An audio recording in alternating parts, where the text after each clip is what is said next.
चलिए दोस्तों, जानते हैं देश दुनिया की 50 बड़ी खबरों को मात्र 10 मिनट में। लेकिन इससे पहले अगर आपने मेरे चैनल को सब्सक्राइब नहीं किया है तो सब्सक्राइब कर ले।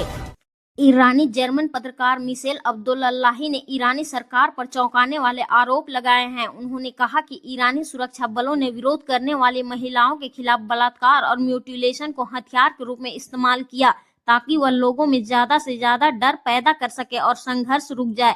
डेली मेल की रिपोर्ट के अनुसार अब्दुल्लाही ने सोशल मीडिया पर वीडियो पोस्ट कर दावा किया कि उन्हें प्रत्यक्षदर्शियों से जानकारी मिली है। उनके अनुसार गिरफ्तार महिलाओं के साथ बलात्कार किया जाता है, उनके गर्भाशय निकाल दिए जाते हैं, सिर की खाल उनके बालों सहित उतार दी जाती है और शरीर पर सिगरेट के जलने के निशान छोड़ दिए जाते हैं। उन्होंने कहा कि महिलाओं के शव बहुत कम या बिल्कुल नहीं लौटाए जाते क्योंकि शासन उन्हें पहले जला देता है ताकि यातना के निशान छिप जाए। अब्दुल्लाही ने आरोप लगाया कि ईरान का इस्लामिक गणराज्य खामेनेई के नेतृत्व में अपने लोगों के खिलाफ बलात्कार को हथियार बनाता है, यहाँ तक कि बच्चों के साथ भी ऐसा ही हिंसा की जा रही है। कनाडा के प्रधानमंत्री मार्क कार्नी ने पिछले महीने स्विट्जरलैंड के दावोस में वर्ल्ड इकोनॉमिक फोरम के मंच से कहा था कि दुनिया की पुरानी व्यवस्था टूट रही है, अब मध्यम ताकत वाले देशों को साथ लाकर काम करना होगा। दावोस में अपने भाषण में कार्नी ने न तो ट्रंप प्रशासन का नाम लिया और न ही उन अमेरिकी टैरिफ का जिक्र किया जिनकी वजह से पुराना ग्लोबल सिस्टम हिल गया। अपने भाषण में उन्होंने सीधे तौर पर भले ही भारत का नाम न लिया हो, लेकिन इशारा साफ तौर पर भारत की तरफ था। भारत इस वक्त दो बड़े दबावों के बीच खड़ा है, एक तरफ अमेरिका की बदलती नीतियां हैं तो दूसरी ओर चीन की बढ़ती आक्रामकता। ऐसे हालात में भारत अब पारंपरिक साझेदारों से आगे बढ़कर दुनिया के दूसरे हिस्सों में नए दोस्त तलाश रहा है।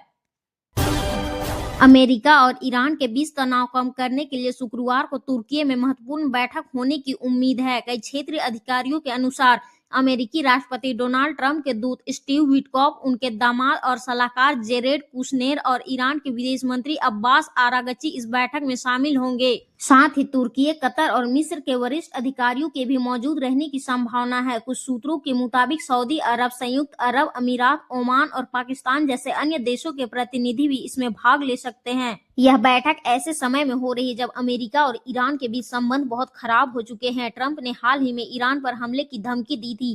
ट्रंप ने कहा कि अमेरिकी जहाजों का एक बड़ा बेड़ा ईरान की ओर बढ़ रहा है और अगर समझौता नहीं हुआ तो बुरे हालात हो सकते हैं। पिछले महीने ईरान में बड़े पैमाने पर विरोध प्रदर्शन हुए जिसमें हजारों लोगों की मौत हुई थी। ट्रंप ने तब भी हस्तक्षेप की धमकी दी थी। वे ईरान में शासन परिवर्तन की बात भी कर चुके हैं। भारत और अमेरिका के बीच लंबे समय से जिस ट्रेड डील का इंतजार था, सोमवार को अमेरिकी राष्ट्रपति डोनाल्ड ट्रंप ने उसकी घोषणा कर दी। ट्रंप ने कहा कि अमेरिका ने भारत पर टैरिफ 50% से घटाकर 18% कर दिया है। ट्रंप ने अप्रैल में 25% रेसिप्रोकल टैरिफ लगाया था और रूस से तेल खरीदने के कारण अगस्त में 25% पेनल्टी का ऐलान किया था। इससे भारत पर कुल टैरिफ 50% हो गया था। अब व्हाइट हाउस के एक अधिकारी ने न्यूज एजेंसी ANI को बताया कि भारत पर सिर्फ टैरिफ 18% ही लगेगा। अमेरिका रूसी तेल खरीदने के कारण लगा 25% टैरिफ हटा देगा। ट्रंप ने सोमवार सुबह प्रधानमंत्री नरेंद्र मोदी से फोन पर बातचीत की। इसके बाद रात करीब 10:30 बजे ट्रंप ने social media platform truth social पर ट्रेड डील की घोषणा की। ट्रंप ने दावा किया कि मोदी रूस से तेल की खरीद बंद करने और अमेरिका से ज्यादा तेल खरीदने पर राजी हो गए हैं। ट्रंप के मुताबिक जरूरत पड़ी तो भारत वेनेजुएला से तेल लेगा। भारत बाय अमेरिकन नीति के तहत अमेरिका से 46 लाख करोड़ रुपए से अधिक का सामान खरीदेगा। वहीं ट्रंप के ऐलान के बाद पीएम ने एक्स पर लिखा, भारत के 1.4 अरब लोगों की तरफ से राष्ट्रपति ट्रंप का शुक्रिया। वर्ल्ड बैंक के चेयरमैन अजय पाल सिंह बंगा 4 दिन के पाकिस्तान दौरे पर है। इस्लामाबाद में उन्होंने प्रधानमंत्री शहबाज शरीफ और वित्त मंत्री मोहम्मद औरंगजेब से मुलाकात की। इसमें पाकिस्तान को 10 साल में $20 अरब देने का रोड मैप तैयार किया। बंगा ने मंत्रियों से कहा कि पाकिस्तान कर्ज तो ले रहा है लेकिन ये न समझे कि मदद मुफ्त में की जा रही है।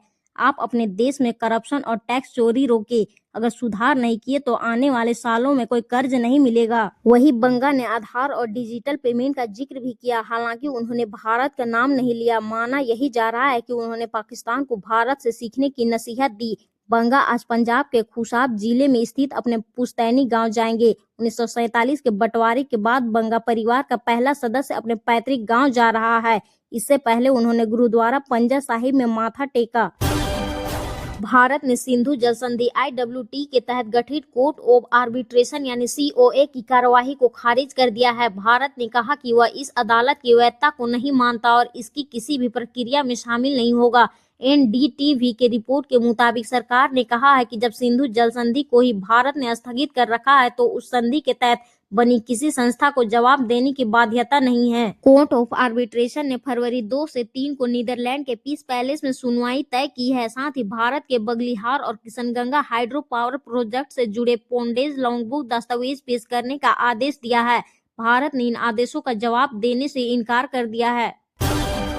कांग्रेस ने अमेरिका और भारत के बीच ट्रेड डील की घोषणा के बाद प्रधानमंत्री नरेंद्र मोदी की आलोचना की। कांग्रेस महासचिव जयराम रमेश ने एक्स पर लिखा, वाशिंगटन में मोगेम्बो खुश है। ऐसा लग रहा है कि पीएम मोदी ने आखिरकार हार मान ली है। उन्होंने लिखा कि भारत को अपनी ही सरकार की कार्रवाइयों की जानकारी ट्रंप या उनके नियुक्त प्रतिनिधियों से मिलती है। अब यह रूटीन बनता जा रहा है। कांग्रेस के एक्स पोस्ट में लिखा गया कि सीज फायर ऑपरेशन सिंदूर की तरह ट्रेड डील की भी घोषणा ट्रंप की ओर से की गई।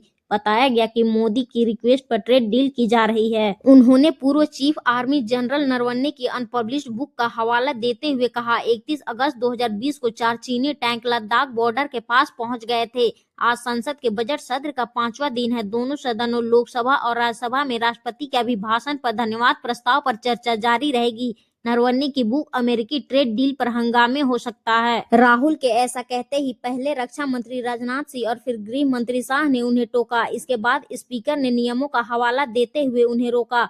राहुल करीब 46 मिनट तक अपनी बात कहने की कोशिश करते रहे। इसके बाद स्पीकर ने लोकसभा की कार्यवाही 3 बजे तक के लिए स्थगित कर दी।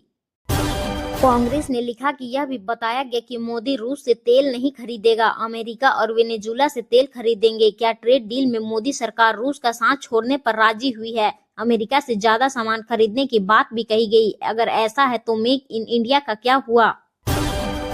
अमेरिका से ट्रेड डील पर मंगलवार को प्रधानमंत्री नरेंद्र मोदी का NDA की संसदीय दल की बैठक स्वागत किया गया। केंद्रीय मंत्री किरेन रिजिजू ने कहा कि यह अद्भुत और ऐतिहासिक है।